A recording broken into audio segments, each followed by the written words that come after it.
Halo semuanya, salam semesta. Kembali lagi bersama Caster yang apa hanya di podcast Debug, tempat dimana kamu bisa belajar tentang sains, teknologi, serta tips dan trik menarik yang berhubungan dengan sains dan teknologi tentunya. Oke, sebelumnya Caster minta maaf karena beberapa hari ini telat dan belum sempat memberikan hal terbaru.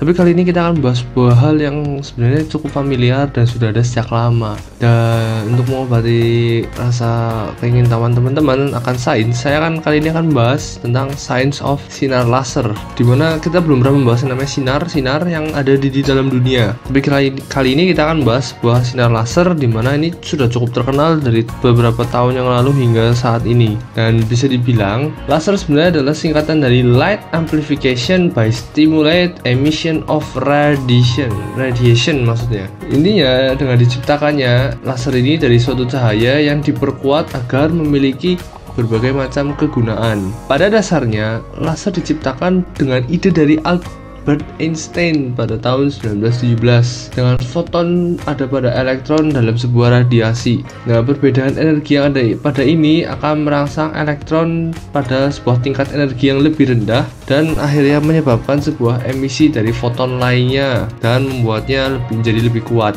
Awalnya, teori ini sebenarnya merupakan awal dari teori radiasi juga sebenarnya dan berbagai energi lainnya yang ada. Tapi pada tahun 1951, Charles Harthouse yang mengembangkan sistem ini itu menggunakan referensi dari Albert Einstein dan menggunakan sistem yang ada serupa dengan perbedaan di penggunaan gelombang yang ada. Jadi kalau dulu Albert Einstein dengan gelombang foton, maka ini menggunakan gelombang mikro yang pada tahun 1955 akhirnya diciptakan alat bernama Maser. Maser itu nggak tahu artinya apa, tapi disebutkan namanya itu Maser dengan gelombang mikro yang diperkuat juga, jadi menggunakan upgrade khusus. Dan pada tahun 1957 ada seorang dari Columbia University bernama Gordon Gould mencoba melakukan percobaan yang sama dengan pada sistem optik menggunakan cahaya dan dikenal sebagai akhirnya pada tahap final laser.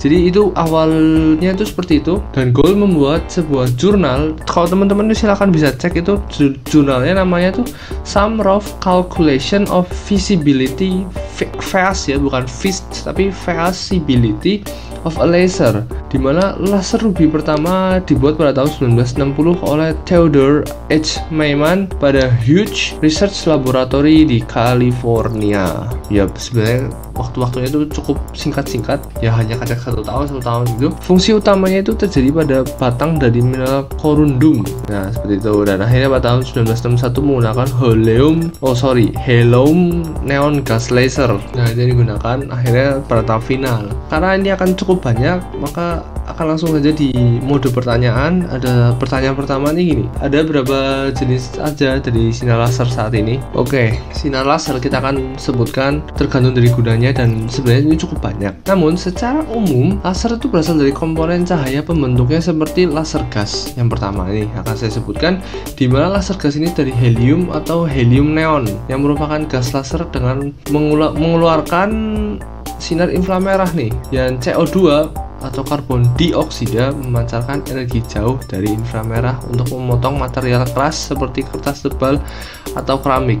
Dan kalau teman-teman tanya sunat laser itu pakai apa, ini jenis yang ini itu menggunakan sinar inframerah gitu loh. Dan yang kedua adalah laser excimer, tulisannya EXCIMER, dimana berasal dari gas reaktif seperti klorin dan fluorin ditambah dengan gas inert lainnya seperti argon, krypton, dan xenon, atau salah satunya dari situlah. Saat elektrik dirangsang, maka molekul pseudo atau dimernya saat menghasilkan cahaya dalam ultraviolet. Nah ini yang membedakan, di sini ada cahaya ultraviolet juga di dalamnya. Ultraviolet itu kan kalau nggak salah berasal dari matahari. Dan yang ketiga itu semiconductor laser, bisa juga disebut atau teman-teman lebih mungkin familiar tuh dioda laser dan non laser solid state. Kalau kita dengar kata solid state itu kita akan mengingat yang namanya SSD ya. Nah tapi itu benar, dimana perangkat ini dipakai, laser ini tuh untuk perangkat elektronik, dimana ya pada umumnya itu karena ukurannya sangat kecil dan menggunakan sumber daya yang rendah, maka akan dibangun menjadi sebuah array yang lebih besar seperti sumber penulisan pada beberapa printer laser laser, atau beberapa DVD player atau CD player zaman dulu tuh pakainya laser yang ini semikonduktor.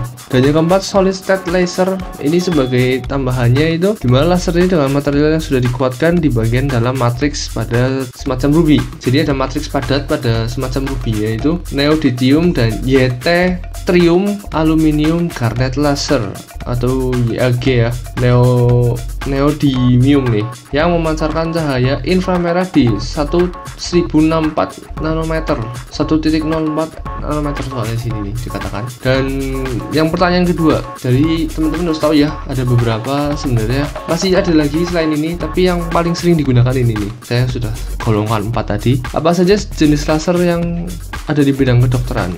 Nah, ini kan cukup banyak yang pertanyaan ini bisa saya dapatkan di forum nih. Ya, yang pertama untuk seri medis itu cukup sedikit berbeda, tapi yang pertama tuh laser CO2 tadi tetap sama ya.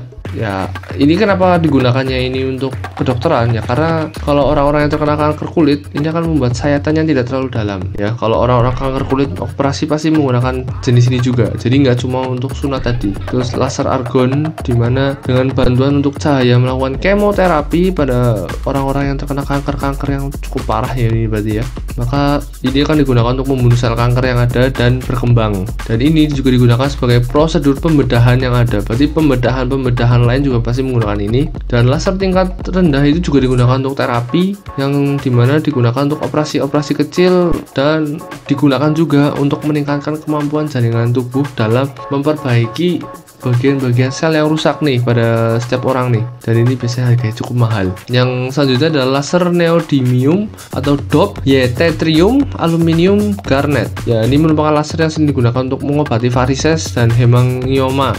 Ini kalau teman-teman yang punya varises ini pakainya laser ini nih, yang terjadi pada kelainan pembuluh darah. Yang artinya semua masalah dengan pembuluh darah ini nanti akan menggunakan laser neodymium ini. Oke, itu yang sering digunakan untuk medis, dan bisa dibilang ada 4 itu yang terutama, dan memang sebenarnya nggak terlalu jauh dari yang sebelumnya. Jenis laser yang ada itu memang sedikit berkaitan, tapi biasanya untuk medis itu mendapat banyak sekali yang namanya perubahan-perubahan agar tidak membahayakan. Kemudian ada pertanyaan ketiga yang cukup penting juga, jenis penyakit apa aja yang bisa dibantu dengan sinar laser secara umum? Oke, yang pertama itu pada prosedural pembedahan yang cukup berbahaya seperti pengangkatan tumor, batu ginjal, operasi bagian-bagian intim pada prostat laki-laki dan payudara pada wanita. Terus pembedahan kosmetik atau orang-orang yang ingin melakukan operasi plastik, ini menggunakan ini juga dengan memperbaiki bagian muka yang ada agar ya mungkin condong lebih tekok atau sebaliknya. Terus mengatasi masalah katarak mata dengan istilah lasik mata. Lasik itu juga pakai laser, mengeringkan tambalan pada gigi yang ada agar lebih dekat. Ya, ini biasanya untuk para dentist atau dokter gigi pakai ini juga. Kalau yang cukup modern ya, di beberapa titik rumah sakit yang sudah cukup modern pakai ini juga. Terus menghilangkan bulu di bagian tertentu. Wah, ini biasanya para ladies atau para pria juga banyak yang pakai ini, karena mungkin supaya bagian tubuh tersebut tidak muncul rambut lagi gitu loh. Mungkin ada rasa risih lah atau rasa apapun. Dan yang terakhir adalah melakukan pembedahan pada proses khitan tadi lah, itu sudah tahu ya. Jadi laser yang tadi itu ya teman-teman harus tahu gitu loh. Apa kelebihan dan kekurangan menggunakan teknologi laser pada kesehatan? Ini cukup sering ditanyakan. Yang pertama ya, kalau secara pengalaman dan berbagai macam hal pada kelebihannya, teknologi ini akan sangat berguna pada saat melakukan operasi besar atau kecil, dan lebih efektif serta efisien, dan lebih cepat terjadi penormalan lah ketika ya laser itu kan digunakan. Jadi biasanya tubuh tuh jauh lebih cepat sembuhnya dan meminimalisir bekas luka yang bisa muncul. Itu salah satunya. Kekurangan yang ada itu lebih banyak, jujur aja, karena ini cukup menggunakan skill yang tinggi atau harus orang-orang yang skillful, maka nggak boleh sembarangan orang pakai. Itu yang pertama sebagai syaratnya. Jangan ada sampai alkohol di sekitar praktek ini saat dilakukan, karena ini bisa membakar. Otomatis ya alkohol akan langsung tersulut dan akan membakar ruangan tersebut. Bisa juga efek sampingnya itu berupa rasa panas ya, sehingga harus ya dilakukan oleh orang yang ahli. Jadi jangan sembarangan, dan harganya juga relatif lebih mahal ya, karena lebih praktis dan cepat. Biasanya operasi-operasi besar yang menggunakan teknik ini harganya memang lebih naik, dan bisa juga terlihat dari jenis keparahan penyakit yang ada sebagai panutan untuk memberikan harga-harga yang ada. Jadi seperti itu teman-teman ya, pada jenis kesehatan ya ada plus minusnya juga pasti, dan yang utama pasti lebih mahal, dan koceknya itu juga cukup besar dibanding dengan yang suntik lah atau semacamnya itu. Oke, kita akan sampai pada pertanyaan terakhir. Bidang apa saja sih yang menggunakan sinar laser sebenarnya selain kesehatan ya? Seperti yang tadi sudah dijawab ya. Yang pertama, kalau teman-teman tahu industri baja, keramik yang keras-keras itu kadang itu juga sudah pakai laser loh teman-teman. Karena tingkat panasnya laser itu kan bisa diatur ya, dan bisa diatur sedemikian rupa sesuai dengan kebutuhan. Dan karena itulah yang membuat perusahaan-perusahaan pemotongan jauh lebih menggunakan sinar laser. Pertama, walaupun memang menggunakan uang yang lebih besar untuk sebagai modal untuk alatnya, tapi bisa dikatakan hasil yang didapatkan juga lebih cepat dan efisien. Jadi dalam pemotongan bisa jauh lebih cepat, baik untuk lempengan baja atau itu pun, bahkan untuk melakukan bor pun juga iya. Biasanya kalau teman-teman lihat untuk mesinnya membolongi bagian tengah keramik, nah itu pakai sinar laser saat ini. Fotografi biasanya untuk menciptakan bayangan 3 dimensi pada suatu benda yang disebut holografi. Itu teman-teman silahkan cek aja di Google, holografi. Terus kemudian 4, komunikasi. Laser sering digunakan untuk penguatan cahaya sehingga bisa menyalurkan suara dan sinyal gambar melalui adanya serat optik yang digunakan pada internet juga iya untuk mengirim file. Itu kadang juga ada bantuan sinar laser tanpa kita ketahui, dan ini sejujurnya juga caster baru tahu, jadi ya kita belajar bareng juga. Terus yang kelima ada untuk elektronik modern, ya ini sih udah bukan rahasia umum ya, pada SSD,